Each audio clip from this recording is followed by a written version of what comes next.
The following patient-authored notes are reproduced from the Appendices of selected historical cases in abnormal dreaming, edited by Kurt B. Maxwell, 1978. The material is attributed to Jonathan Hargreave and derives from papers preserved outside the official case record and retained in private custody until their acquisition by the editor. The notes survive in incomplete and irregular form. Several leaves are fragmentary, portions of text are missing, and continuity cannot be assumed either within or between entries. Spelling, phrasing, and apparent discontinuities are reproduced without emendation. Dates are approximate. No reliable reconstruction of the original sequence is possible. Hargreave note. Undated, estimated late September, 1900, single loose leaf.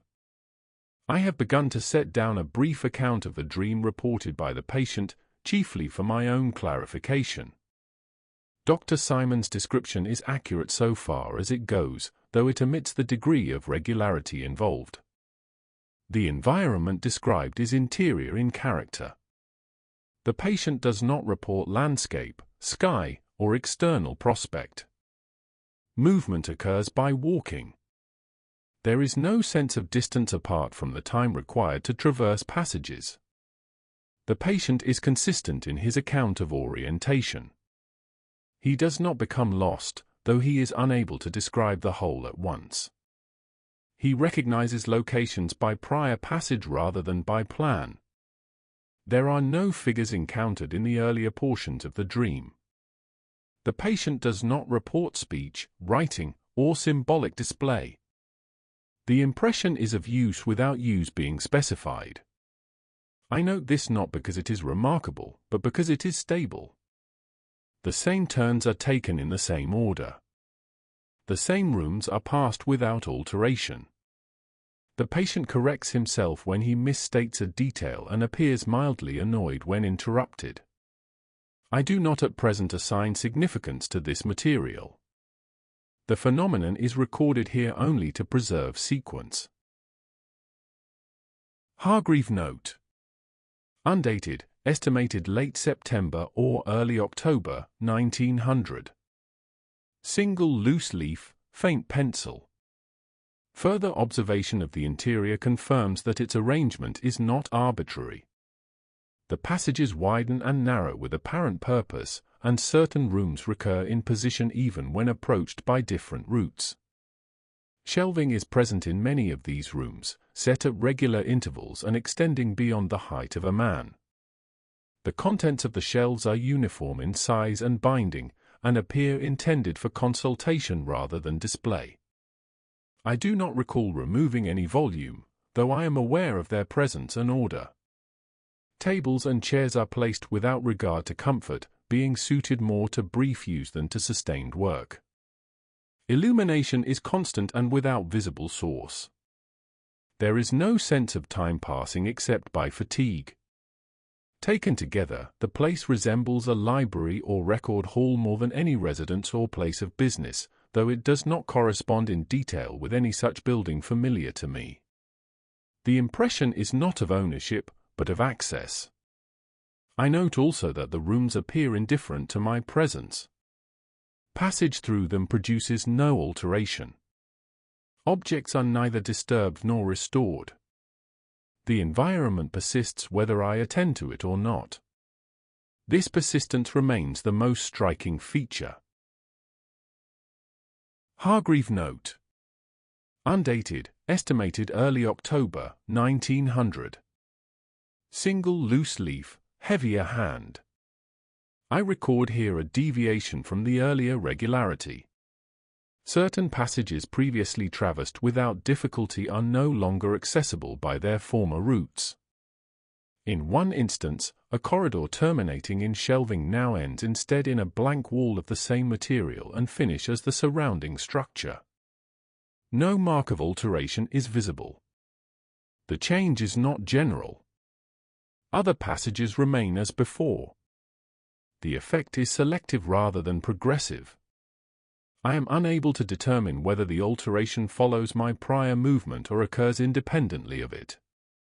I note only that the restriction appears where repeated passage had formerly been easiest. There is no sense of obstruction or warning. The environment does not resist entry, it simply does not admit it. Turning back produces no disorientation. I do not experience alarm at this, but irritation. The place does not appear hostile, though it is evidently not indifferent in the same manner as before. I record this without interpretation. Hargreave note. Undated, estimated mid-October 1900. Several loose leaves, incomplete. In order to determine whether the alterations noted previously are contingent upon my movement or merely coincident with it, I have adopted a more deliberate manner of passage. Repeated traversal of the same route appears to hasten restriction. Conversely, variation in approach preserves access for a longer interval. The environment tolerates novelty more readily than familiarity. It is therefore advisable not to linger, and not to return by the same way if it can be avoided. I record this here because it was recorded at the time, although it does not alter the arrangement already described. I note also that attention itself may constitute a form of passage. Certain rooms, when recalled too clearly upon waking, are more difficult to reach thereafter. Others, imperfectly remembered, remain accessible. This suggests that the place is not exhausted by use, but by comprehension. I have not attempted to record the contents of the shelves in detail. Where I have done so, subsequent access has been impaired. It is sufficient to know that the volumes exist and are ordered. There is no advantage in mastery. I set this down not as instruction, but as precaution. Hargreave note. Undated, estimated mid to late October 1900. Fragment, lower portion missing. The earlier supposition that comprehension hastens restriction appears correct. I find it preferable now to move without forming a plan. Where intention is vague, passage remains possible. Where intention is precise, the result is often delay or redirection. I am no longer alone in the sense previously meant. This does not involve appearance or speech. It is more accurate to say that certain movements are anticipated. Correction occurs before error. I do not infer personality from this. The effect is administrative rather than expressive. It is not necessary to look for instruction. When it is required, it is already present. I record this because it alters the method. Further description would be counter to the purpose of remaining. Hargreave note. Undated, estimated early November 1900. Half page, torn, multiple lines missing or struck through. It relieves me to find that no further clarification is required. The remainder is adequate for the purpose intended. Proof is given where it is necessary, and the meaning appears to be understood without elaboration. What passes on does so completely, and no residue remains requiring attention. I have no desire to inquire further. The missing Pols. Those concerned will receive what is sufficient for them. I am not required to oversee this. I have given as much as is needed. Hargreave note. Undated, estimated early November 1900. Narrow strip, margin material. I note that certain sequences are resolved before they are required. This is most evident where delay would otherwise occur. The expected interval is absent. Matters conclude themselves in advance of attention. I do not refer here to the interior only. The effect is comparable elsewhere, though less distinct. It would be improper to assign importance to this, as the particulars are trivial and admit of ordinary explanation when taken singly. I therefore record no examples. The condition appears temporary and may represent only an extension of the same anticipatory mechanism noted previously. I make this note to preserve continuity, not to assert causation. Hargreave note.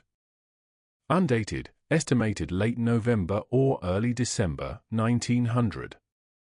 Half sheet, ink, trimmed edge. This memorandum is made for the purpose of concluding the present series. The conditions previously noted have not intensified, but they have become complete. There is no further advantage in observation. Return is neither resisted nor facilitated, but appears no longer relevant.